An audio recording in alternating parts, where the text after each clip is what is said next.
नजदीक का कोई काम करते हो? फ्री का कोई काम करते हैं? क्या करते हो? घड़ी का टाइम सही नजर आता है? सही आता है।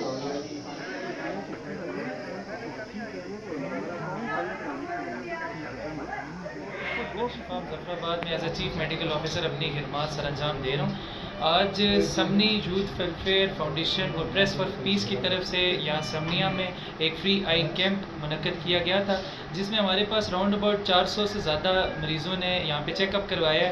उनको ओदियात भी फराम किए हैं, उनकी नज़रें भी चेक की हैं, और जो मरीज़ जिनकी आंखों में मोतिया था हमने उनको रेफ़र किया है और अब एक तारीख़ दी है जिस पर उनका ऑपरेशन किया जाएगा, और इसी तरह दीगर बीमारियों का हस्बे ज़रूरत हमने इलाज किया। और यहाँ के लोगों से मिलकर बहुत अच्छा लगा, बहुत ही तावन वाले लोग थे, और इंशाल्लाह हम पूरी उम्मीद हैं कि आइंदा भी इन लोगों के साथ और इन फाउंडेशंस के साथ हम कैंप्स करेंगे। शुक्रिया।